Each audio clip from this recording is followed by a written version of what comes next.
NOS 2024-25 के लिए ये आपका सेट का पेपर रहेगा, यानी कि सामान्य ज्ञान का पेपर रहेगा।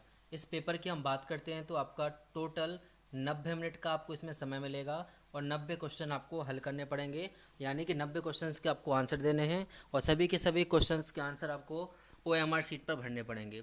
तो क्वेश्चन कैसे आएंगे, क्या रहेगा, तो इसका पहले आप समझ लीजिएगा कि विज्ञान के आपके 35 क्वेश्चंस आएंगे। 35 क्वेश्चंस आपके सामाजिक विज्ञान से आएंगे और आपके 20 क्वेश्चंस गणित से आएंगे, यानी कि 35 और 35 70 क्वेश्चंस आपके सामान्य ज्ञान यानी कि विज्ञान और सामाजिक विज्ञान से पूछे जाने हैं। तो सामान्य ज्ञान का मतलब इस सब्जेक्ट में ये नहीं है कि आप कुछ भी फालतू का पढ़ते रहें, आपको केवल विज्ञान और सामाजिक विज्ञान से संबंधित ही पढ़ना है और अलग से कोई भी नहीं पढ़ना है। हम बात करते हैं सामाजिक विज्ञान की, तो सामाजिक विज्ञान में आपका इतिहास आता है। इतिहास के अलावा हम बात करते हैं तो आपका भूगोल आता है। भूगोल के अलावा अगर हम देखते हैं तो आपका अर्थशास्त्र आता है। ठीक है, अर्थशास्त्र के अलावा हम देखते हैं तो आपकी राजनीति भी इसी में आ जाती है। इसके अलावा आपका पर्यावरण भी आ जाता है। तो इन सभी सब्जेक्ट को आपको करना है, इसी को मिला करके हम सामाजिक विज्ञान बोल देते हैं। अब करना कैसे है, क्या रहेगा, तो कुछ क्वेश्चन इसमें दिखाए जा रहे हैं, आप इन सबको ध्यान से देखिएगा और देखिए जो मेहनत करेगा उसी का एग्ज़ाम निकलेगा। अब देखिए फर्स्ट क्वेश्चन लिखा हुआ है कि प्राकृतिक खाद किसे कहते हैं। मान लीजिए क्वेश्चन हमने कभी नहीं पढ़ा है, लेकिन इतना तो हमें याद रहेगा कि प्राकृतिक का मतलब क्या होता है कि जो हमें प्रकृति से मिल रहा हो, यानी कि वो चीज़ जो हमें प्रकृति से मिलती है उसका हमें पैसा नहीं देना पड़ता है। तो आप दुकान पे जाएंगे, यूरिया खरीदेंगे पैसा देना पड़ेगा, पोटास खरीदेंगे पैसा देना पड़ेगा, सुपर फास्फेट खरीदेंगे तो पैसा देने होगा। लेकिन वर्मी कंपोस्ट यानी कि खाद, आप चाहें तो खाद घर पर भी बना सकते हैं, उसका कोई पैसा नहीं देना पड़ता है। ये प्राकृतिक आपका खाद है। चलिए, ये तो आपके क्वेश्चंस का आंसर हुआ। इसमें एक एक्स्ट्रा क्वेश्चन होता है कि जो आपकी खाद होती है प्राकृतिक खाद, इसमें सबसे ज़्यादा क्या पाया जाता है, कौन सी गैस होती है, तो उसका राइट आंसर रहेगा मीथेन। ये अलग से नोट कर लेना ध्यान से आप कि प्राकृतिक खाद में कौन सी गैस होती है, तो उत्तर आएगा मीथेन। नेक्स्ट क्वेश्चन है, जीव जंतु पेड़ पौधों की ऐसी प्रजातियां जिनका कोई भी प्रतिनिधि वर्तमान में जीवित नहीं है, मतलब प्रजाति ही खत्म, पौधा खत्म, तो कौन सा आएगा, संकटापन्न आएगा, विलुप्त आएगा, या प्राकृतिक आवास में विलुप्त आएगा, या विशेष क्षेत्रीय आएगा। तो जब बताया जा रहा है कि खत्म हो गया है ही नहीं है, तो कौन सा आएगा, इसमें आपका राइट आंसर आ जाएगा विलुप्त का। देखिए अगर मैं केवल टिक लगाता जाऊंगा तो इसमें क्वेश्चन तो जल्दी हो जाएंगे, लेकिन आपको समझने में थोड़ी दिक्कत हो सकती है, इसलिए सभी क्वेश्चन को आप ध्यान से देखते जाइएगा। ऐसा एक चित्र बना हुआ है, इसमें बताया जा रहा है कि लंबी सी आपकी क्या थी, यहाँ पर कोई पादप था, बीच से तोड़ दिया तो कितने खंडों में बांट दिया, 2 खंडों में। तो इसमें देखिएगा इन 4 ऑप्शन में कहीं खंड लिख के आ रहा है, तो फर्स्ट वाला देखिए क्या हो गया, आपका विखंडन हो गया है। अब ये मुकुलन क्या होता है, मुकुलन, तो मुकुलन में क्या करते हैं अपन, एक पौधे को लेते हैं, उसको बीच से काट दिया, दूसरा पौधा लेके आए और इसमें इसकी जगह पर लगा दिया और अपन ने रस्सी से बांध दिया, जैसा कि गुलाब या दूसरा पन पौधा लगाते हैं, इसको कलम लगाना भी बोलते हैं, तो होता है आपका मुकुलन। बीजाणु निर्माण क्या होता है, तो इसमें हम बीज बो देते हैं। कायिक प्रवर्धन क्या होता है, तो कभी आपने देखा होगा घर पर कि कोई अगर हम पेड़ ऐसा काट देते हैं बीच से, तो इसके किनारे पे छोटे छोटे थे, यहाँ से कौपें इसकी निकल के आ जाती हैं, तो इसको बोलते हैं कायिक प्रवर्धन। क्लास 8 में ये सब आपको पढ़ना होगा। आगे लिखा है कि जो आपका ब्लड होता है, खून होता है, तो इसमें कितना प्रतिशत भाग कणिकाओं से मिलकर बना होता है, तो राइट आंसर आएगा 40%। ध्यान से आप नोट कर लेना। अगला लिखा है कि सर्दी जुकाम आपको किस वायरस से होता है, तो वायरस के लिए आप ध्यान से देखिएगा, एक बीमारी का क्वेश्चन एग्जाम में आता ही आता है कि पोलियो किस वायरस से होता है, हैजा किस वायरस से होता है, तो इन सबको आपको नोट करना होगा, ये मैंने पहले भी बताए हुए हैं। ठीक है, अब यहाँ पे देखिए पहला लिखा हुआ है वेरियोसेला राइनो पोलियो, तो आपका जो सर्दी जुकाम होता है वो होता है आपका राइनो वायरस से। पोलियो किससे होगा, तो पोलियो हो जाएगा पोलियो वायरस से। वेरिसेला जोस्टर, ये है आपकी बड़ी माता, वो बोलते माता निकल के आई हैं, तो उसी बड़ी माता का वायरस जो है वो कौन सा है, बेरिसेला जोस्टर वायरस की वजह से बड़ी माता निकलती हैं। इन 3 को ध्यान कीजिएगा, राइनो वायरस रहेगा आपका सर्दी जुकाम के लिए।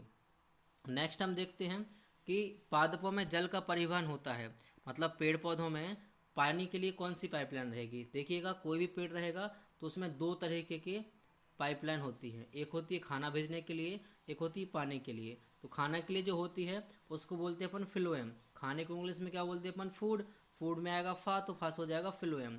ठीक है, और जो दूसरा अपना होता है तो दूसरे वाले को अपन बोलते हैं जाइलम। मतलब पानी के लिए जल, जल मतलब जाइलम हो जाएगा।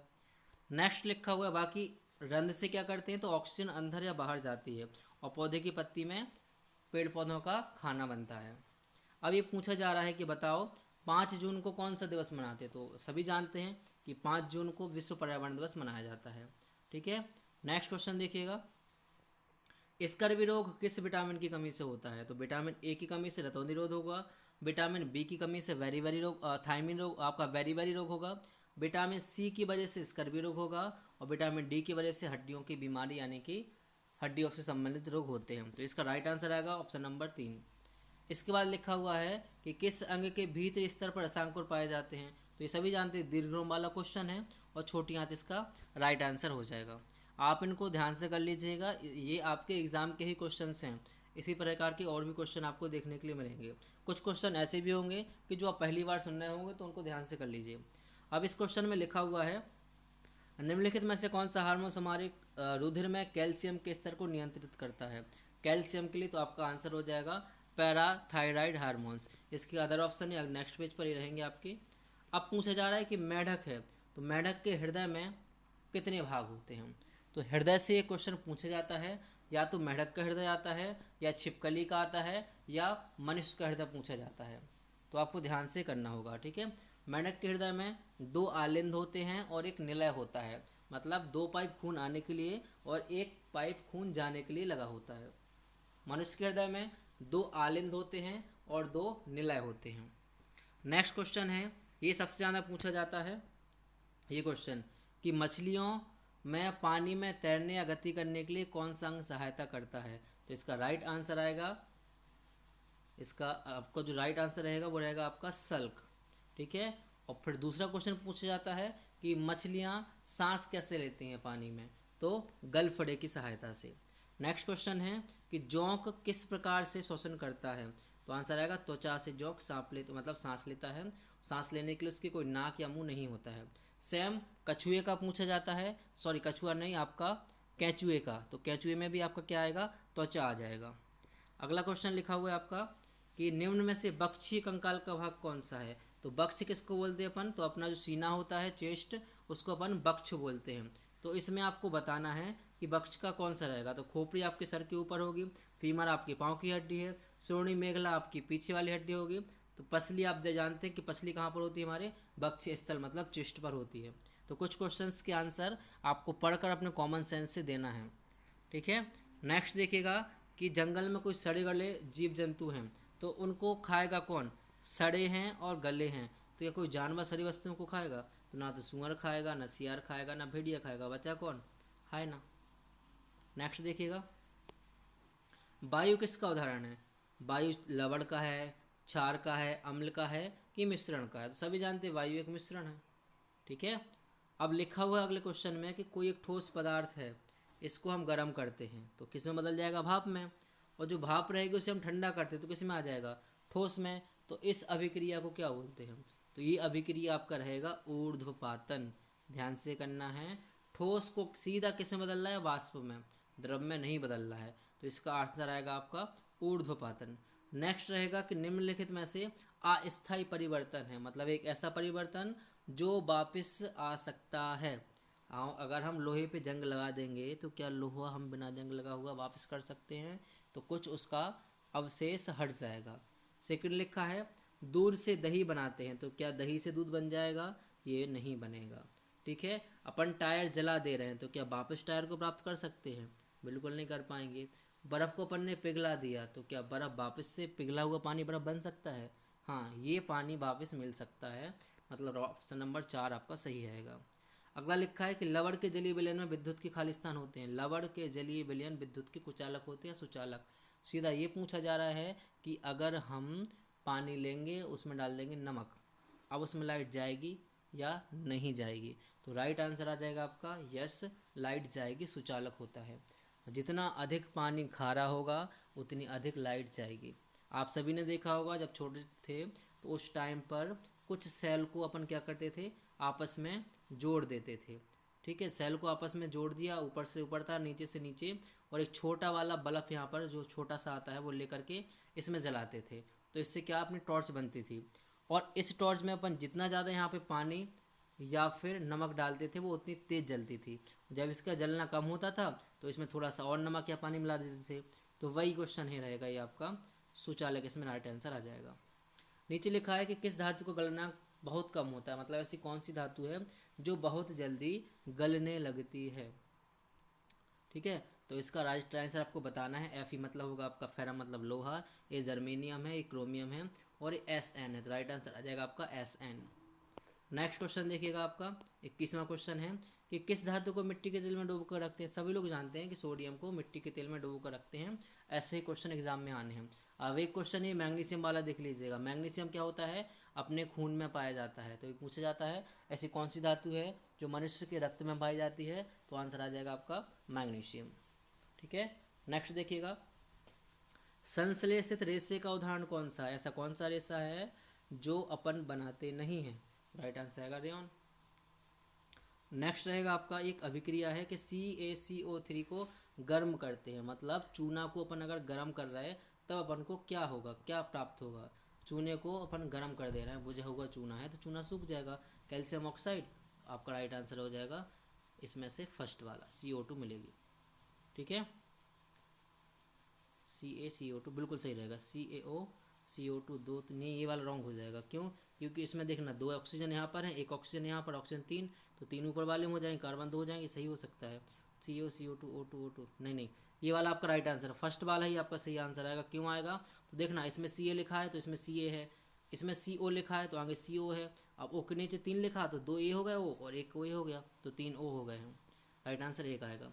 अब लिखा है कि घरों में जो बर्तन होते हैं, ठीक है, खाना बनाने वाले, तो उनके हैंडल में कौन सा पदार्थ लगा होता है, वैकेलाइट, नायलॉन, PVC या पॉलीथीन। अगर जो अपने चाय बनाने वाला हत्ता होता है तो काले कलर का एक टेफलॉन रहता है, टेफलॉन बोलते हैं उसके लिए, वो आपका आ जाएगा वैकेलाइट में। नेक्स्ट रहेगा ये नायलॉन तो आपका कपड़ा होता है, ये आपकी पन्नी रहेगी। PVC भी आपकी बोर्ड की पन्नी रहती है, ये पिघल जाते हैं, ठीक है, लेकिन बैकलाइट पिघलता नहीं है। अब ये मोस्ट क्वेश्चन है, द्रव अवस्था में पाई जाने वाली धातु कौन सी है, तो राइट आंसर आएगा ब्रोमीन। मतलब धातु है लेकिन लिक्विड फॉर्म में रहती है, तो ब्रोमीन हो जाएगा। अब क्वेश्चन पूछ जाते, ये आधातु हो गई है। अब क्वेश्चन पूछ जाता है ऐसी कौन सी धातु है जो द्रव अवस्था में होती है, तो आंसर आएगा पारा। इसको ध्यान से नोट कर लेना, ये एग्जाम में आ सकता है। नेक्स्ट रहेगा पथमापी से क्या मापते हैं, पथमापी। तो ये क्वेश्चन मैंने बताया था, ये देखिए नीचे लिखा है ओडोमीटर। ठीक है, ओडोमीटर से क्या नापते हैं अब, तो आपकी गाड़ी के आगे एक कांटा ऐसा लगा रहता है जो हमें स्पीड बताता है बार बार, तो उससे नापते अपन केवल दूरी नापते हैं। नेक्स्ट क्वेश्चन रहेगा आपका, तो ये तो आपका ग्राफ रहेगा कि दूरी का और समय का ग्राफ क्या रहेगा। तो जैसे जैसे अपनी समय व्यतीत होगा तो दूरी क्या होगी, बढ़ती जाएगी। ठीक है, तो इसका ग्राफ कौन सा होगा, तो इसको आपको देखना पड़ेगा। वैसे ये वाला दूरी का और समय का ग्राफ होता है। नेक्स्ट देखिएगा, ये आपको करना नहीं है, ठीक है, ये वाला एग्जाम में नहीं आता है। 28वां क्वेश्चन है, ये भी करवाया है कि दाब का मात्रक क्या होता है, पास्कल होता है। न्यूटन किसका मात्रक है, तो बल का मात्रक। केल्विन किसका मात्रक है, तापमान का। और जूल किसका मात्रक है, ऊर्जा का। आगे देखिए, इंद्रधनुष किस घटना के कारण बनता है, विक्षेपण की वजह से, परावर्तन किसकी वजह से बनता है, तो ये आपका आ जाएगा प्रकाश के परावर्तन के कारण बनता है, लेकिन किसकी वजह से, विसरण की वजह से। जैसे प्रकाश फैलेगा तो उसकी वजह से हो जाता है। अब आपने देखा होगा कि कार के बगल में एक कांच लगा होता है या गाड़ी के बगल में भी एक कांच लगा होता है, तो कांच कौन सा होता है, दर्पण कौन सा होता है, तो इसका राइट आंसर आएगा उत्तल दर्पण। ठीक है, ये इंपॉर्टेंट है, ध्यान से करना है। नेक्स्ट है, लगभग आपको इसमें 50 क्वेश्चन मिल जाएंगे, तो आप उनको ध्यान से करिएगा। नेक्स्ट वीडियो में फिर आपको बाकी क्वेश्चन मिल जाएंगे। ऊर्जा का मात्रक क्या होता है, ऊर्जा का मात्रक ये बताया था, जूल होता है। न्यूटन किसका मात्रक होता है, बल का। वॉट किसका होता है, शक्ति का। और किलोग्राम का मात्रक किसका मात्रक होता है, तो ये भार का होता है। ये इंपॉर्टेंट क्वेश्चन है कि पृथ्वी का पलायन वेग क्या होता है, तो 11.2 होता है, 11.2 किलोमीटर प्रति सेकंड के वेग से अगर हम किसी को पृथ्वी से ऊपर की तरफ फेंकते हैं तो वो लौट के वापस पृथ्वी पर नहीं आएगा। 11.2 किलोमीटर पर सेकंड। अगला लिखा है कि थर्मामीटर में किसका उपयोग किया जाता है। सभी लोग जानते हैं थर्मामीटर के अंदर पारा भरा होता है जो कि जहरीला होता है। नेक्स्ट 34 क्वेश्चन रहेगा कि किस उपकरण में विद्युत ऊर्जा का ऊष्मा ऊर्जा में रूपांतरण होता है। लाइट लगाएंगे तो गर्म होगा, गर्म क्या होता है, क्या मोटर गर्म होती है, चुंबक गर्म होती है, घंटी गर्म होती है या हीटर। जैसे हम हीटर का प्लग लगाएंगे स्प्रिंग जलती है, गर्म होता है, मतलब राइट आंसर आएगा ऑप्शन नंबर 3। अगला लिखा हुआ है कि भारत के द्वारा अंतरिक्ष में भेजा गया पहला उपग्रह कौन सा है, तो राइट आंसर आएगा आर्यभट्ट। सन 1974 में भेजा गया था। और ये अमेरिका के पास वेस्ट इंडीज के पास फ्रेंच गुयाना नाम का एक शहर है, वहाँ से भेजा गया था। ठीक है। अगला लिखा माजुली द्वीप किस पर है, तो ये आपका मोस्ट रहेगा क्योंकि तैरता हुआ नदी द्वीप भी बोलते हैं इसके लिए, मतलब द्वीप के अंदर लोग रहते हैं, मतलब नदी के अंदर द्वीप है वहाँ पर लोग रहते हैं। ये आपका ब्रह्मपुत्र नदी पर रहेगा और रहेगा आपका अरुणाचल असम में रहेगा ये। नेक्स्ट क्वेश्चन रहेगा आपका कि वायुमंडल में कार्बन डाइऑक्साइड कितनी है, सभी लोग जानते हैं 0.03%। पृथ्वी में समस्त जल का कितने प्रतिशत पीने योग्य है, तो लगभग आपका 3% पीने योग्य है। इसको एक बार थोड़ा सा आप देख लेना। ठीक है। नेक्स्ट रहेगा आपका वह भूमि जिस पर फलदार वृक्ष उगाए जाते हैं, ये बताओ फल वाले वृक्ष का क्या करते हैं अपन, क्या खेती करते हैं फर्स्ट ऑप्शन में, क्या पशुओं को चरने के लिए करते हैं, या बंजर होता है, या अपने बगीचे गार्डन में लगाते हैं। तो राइट आंसर आएगा गार्डन भूमि बनाने की आपका उद्यान भूमि हो जाएगा। अपिको आंदोलन किससे संबंधित है, अपिको आंदोलन कहाँ चलाया गया था, तो ये आंदोलन जो अपिको आंदोलन है लगभग ये महाराष्ट्र में चलाया गया था। तो इसको आप एक बार क्लियर कर लीजिएगा, या अलग से मैं इसका आंसर कमेंट में आपको बता दूंगा एपिको आंदोलन कौन सा था, या फिर आप लोग देख करके बता दीजिए क्योंकि ये अभी क्लियर नहीं है। लगभग मेरे हिसाब से महाराष्ट्र होना चाहिए, इसको मैं एक बार देख के आपको बता दूंगा। अगला लिखा है कि रसदार फलों वाले वन कहाँ पाए जाते हैं, ऐसे वन जिसमें फलों में ज़्यादा रस पाया जाता है, तो ये आपका आंसर आ जाएगा शीतोष्ण सदाबहार वन में। 2011 की जनगणना के अनुसार राजस्थान का लिंगानुपात कितना है, तो ये आपको नहीं बताना है। ये सब क्वेश्चंस यहाँ से राजस्थान के आ जाएंगे, तो इनको नहीं करना है। ठीक है। इस क्वेश्चन को देखिएगा, वाहन चलाते समय क्या आवश्यक नहीं है, तुम्हारे पास ड्राइविंग लाइसेंस हो जरूरी है, नशा करके वाहन ना चलाना ये भी ज़रूरी है, उच्च शिक्षित होना या मोबाइल फ़ोन का उपयोग ना करना, तो ये तो ज़रूरी नहीं है। आप मोबाइल फ़ोन का उपयोग नहीं करें अच्छी बात है, लेकिन उच्च शिक्षित हो, हायर एजुकेशन हो, ज़्यादा पढ़े लिखो, क्या ज़रूरी है, तो ये आपका अलग हो जाएगा। ठीक है। अंकुर वाट का सूर्य मंदिर कहाँ पर है, अंकुर वाट का जो विष्णु मंदिर पूछा जा रहा है, ये कहाँ पर रहेगा। अंकुर वाट का विष्णु मंदिर स्थित तो कंबोज में आ जाएगा ये अंकुर वाट। ठीक है। हर्ष के समय पर, ये आपके इतिहास के क्वेश्चन आ गए हैं कि हर्ष के समय कौन सा कर नहीं लिया जाता था, तो ये तो आपको इतिहास में नहीं पढ़ना है क्योंकि अब ये नहीं आता है। ठीक है। ये राजस्थान से संबंधित रहेंगे तो इसको नहीं करना है। इस क्वेश्चन को देखिएगा 55 कि भारतीय मानक समय रेखा किस राज्य से निकली है, तो आपका आएगा इलाहाबाद से निकली है। इलाहाबाद के नाम के पास में एक पार्क है, उस पार्क के पास से ये लाइन निकली है। ठीक है। अगला है कि थार रेगिस्तान में किस प्रकार की घास पाई जाती है, तो ये भी नहीं करना है। ठीक है। राजस्थान का जल ये नहीं करना है। जायद की फसल करना है, जायद की फसल कौन सी होती है, खरीफ की फसल कौन सी होती है, और रबी की फसल कौन सी होती है, तो जायद की फसल वे फसल होती है जो केवल अपन गर्मी के टाइम पर बोते हैं। तो इसमें चावल आपका आएगा नहीं, बाजरा आपका आएगा नहीं, ज्वार आपका आएगा नहीं, राइट आंसर हो जाएगा बरसीन। बरसीन मतलब जो अपन पशुओं को चराने के लिए खेत में अभी गर्मी के टाइम पर बोते हैं। ठीक है। नेक्स्ट लिखा हुआ है आपका धात्विक खनिज कौन सा है, धातु कौन सी है, धातु में सभी जानते हैं, तब आपका धातु हो जाएगा। नेक्स्ट है कि मानव विकास सूचकांक की रिपोर्ट कौन जारी करता है, ये क्वेश्चन एक ऐसा क्वेश्चन हो गया है अब ये हर क्लास में पूछे जाने लगा है। 6, 7, 8, 9, 10, 11, 12 हर क्लास में क्वेश्चन आ रहा है। इसका राइट आंसर हो जाएगा UNDP, United National Development Programme. ये लिखा हुआ है आपका सेकंड वाला, ये जारी करते हैं। ये क्वेश्चन इंपॉर्टेंट रहेगा, संविधान सभा से क्वेश्चन आना है, ध्यान से आपको करना होगा, पढ़ना पड़ेगा तब इसके आंसर आएंगे। कि संविधान सभा के स्थायी अध्यक्ष कौन थे, तो 4 ऑप्शन लिखे, मैं चारों के आपको आंसर ढंग से बता देता हूँ, ध्यान से कर लीजिएगा। संविधान सभा का जब गठन हुआ था 1946 में, पहले अध्यक्ष बनाए गए थे अस्थाई सच्चिदानंद सिन्हा। कौन से, अस्थाई। लेकिन स्थायी अध्यक्ष कौन थे, डॉक्टर राजेंद्र प्रसाद। वल्लभ भाई पटेल कौन थे, तो ये भारत के पहले उप प्रधानमंत्री, वे भारत के पहले गृह मंत्री हैं। ठीक है, ध्यान करना, भारत के पहले गृह मंत्री हैं। और मोतीलाल नेहरू क्या है, तो इन्होंने 1928 में भारत के संविधान बनाने के लिए एक नेहरू रिपोर्ट लाए थे, मोतीलाल नेहरू। ठीक है, तो इस वाले क्वेश्चन का राइट आंसर रहेगा आपका Rajendra Prasad, doctor Rajendra Prasad. Next question लिखा है कि 14 साल से कम आयु के बच्चों से खतरनाक काम नहीं कराना चाहिए, ये किसके विरुद्ध है, तो जो 14 साल से कम उम्र के बच्चे रहेंगे ये किसके विरुद्ध रहेगा, तो ये उनका रहेगा स्वतंत्रता के अधिकार से, शोषण के विरुद्ध अधिकार से संबंध रहेगा। आर्टिकल 22 में आपका ये आ जाता है। ठीक है, राष्ट्रपति के पद के लिए कितनी उम्र होनी चाहिए, तो आप सभी जानते हैं राष्ट्रपति के लिए 35 होना चाहिए। प्लासी का युद्ध कब हुआ था, तो युद्ध यहाँ से देख लीजिए आप क्या क्या पूछा जाता है। पहले पूछा जाता है पानीपत का युद्ध कब हुआ था, इंपॉर्टेंट है, 100% एग्जाम में आएगा। पानीपत में 3 लड़ाई हुई थी।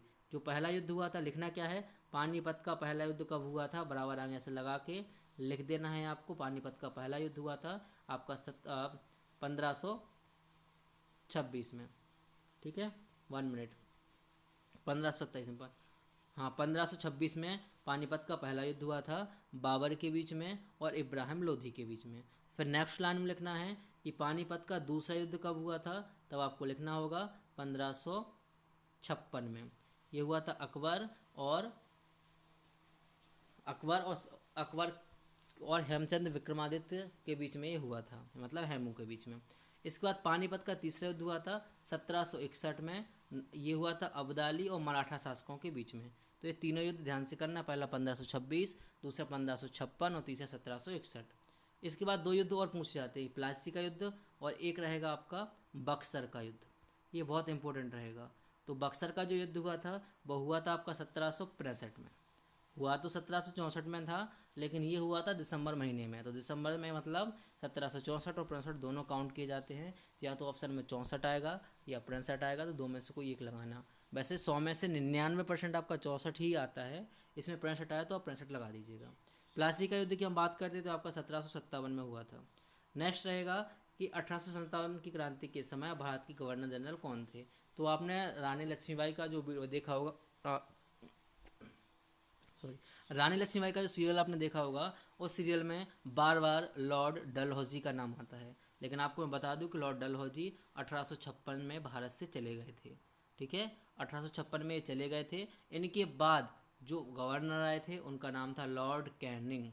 तो इसका राइट आंसर आएगा लॉर्ड कैनिंग। इसके बाद लिखा हुआ है कि विधवा पुनर्विवाह अधिनियम किसके प्रयासों से पास हुआ, तो ये आपका राजा राम मोहन राय रहेगा। संपत्ति के निकास का सबसे पहले विरोध किसने किया था, तो ये रहेगा संपत्ति के सिद्धांत का दादा भाई नेहरूजी, ठीक है। इसके बाद कुछ क्वेश्चंस और बचे हुए हैं, उनको ध्यान से देखिएगा कि किस अधिनियम के तहत बर्मा को भारत से अलग किया गया। तो ये आपका अधिनियम रहेगा 1919 में। बर्मा यानी म्यांमार को भारत से अलग कर दिया था। पहले भारत में पाकिस्तान, अफगानिस्तान और आपका बांग्लादेश और म्यांमार सभी भारत में ही आते थे, लेकिन फिर इन्हें अलग कर दिया गया था। अब ये पूछा जा रहा है कि भारत की थल सीमा कितनी है, तो ये आपको थल सीमा कितना रहेगा इसका आंसर देना है, ठीक है। इसके पश्चात ये तो आपका 7516 रहेगा। एक बार आप इसको देख लेना, थल सीमा और जल सीमा दोनों मैंने लिखवाई है। राम कृष्ण मिशन की स्थापना किसने की थी, तो आंसर रहेगा इसका रामकृष्ण मिशन की स्वामी विवेकानंद के गुरु थे, इन्होंने इसकी स्थापना की थी। अगला लिखा है डाकन प्रथा पर सर्वप्रथम रोक लगाने वाला राज्य कौन सा है। मतलब क्या है, ये पूछा जाता है, ये बोला जाता है डाकन प्रथा में कि जैसे बोलते नहीं कि चुड़ैल घूम रही है, डाकू घूम रहा है, तो वैसे डाकन मतलब कि किसी के अंदर किसी की आत्मा चली गई है। तो सरकार ने बोला कि ऐसा कुछ भी नहीं होता है। तो ऐसा कौन सा राज्य है जिसने सबसे पहले रोक लगाई थी, तो राइट आंसर आएगा इसका राजस्थान, ठीक है। वाकिफ फिर आपके मैथ के क्वेश्चंस आ जाते हैं, तो 20 क्वेश्चंस मैथ के भी आपके एग्जाम में आएंगे। तो मैथ के लिए मैं अलग से 1 या 2 वीडियो लाऊंगा, उसमें सभी टॉपिक आपको बता दूंगा, तो आप वो रेडी कर लीजिएगा। देखिए मैंने आपको क्या करना है इस एग्ज़ाम में, तो आपको सबसे पहले मैथ के पेपर पर फोकस करना है। मैथ का जो पेपर फर्स्ट आपका रहता है, मैं दिखाऊंगा अभी आपको, यहाँ पर स्क्रीन पर बने रहिए आप, ये वाला पेपर, ये जो क्वेश्चंस रहेंगे पहले आप इन क्वेश्चन को रेडी कर लीजिएगा। 90 नंबर इसका ये पेपर होता है, और 90 में अगर आपके 70 नंबर भी इसमें से आ जाते हैं तो बहुत अच्छा रहता है। वैसे अगर आप मेहनत करते हैं, 10 से 15 दिन भी मेहनत कर लेंगे, तो आपका लगभग 75 नंबर तो आपका आसानी से आ जाता है। फिर सेकंड पेपर रहेगा, वो भी 90 नंबर का रहेगा, उसमें से 70 नंबर का आपका सामान्य ज्ञान रहेगा और 20 नंबर की आएगी आपकी मैथ। तो 70 में से अगर आपके 40 नंबर भी आ जाते हैं, 40 से 50, और 20 में से अगर 5 नंबर भी आते हैं, 20 में से 5, मैथ का बोल रहा हूँ, लगभग सभी बच्चों के यहाँ से 10 नंबर तो आ ही जाते हैं, लेकिन मैं केवल आपको 5 नंबर बता रहा हूँ कि अगर आपके इसमें 5 नंबर भी आ जाते हैं तो आपके वहाँ से 75 नंबर, ये वाले आपके 40 नंबर और ये 5 नंबर ऐड कर देते हैं हम, तो 5 0 1 और आपके 8 4 12, 120 नंबर आते हैं। और लास्ट ईयर का आप मेरे चैनल पे देखिएगा, पिछले बार जो रिज़ल्ट आया था उसमें बच्चों का सिलेक्शन 90-92 नंबर पर सिलेक्शन हुआ है। तो आपको घबराने की ज़रूरत नहीं है।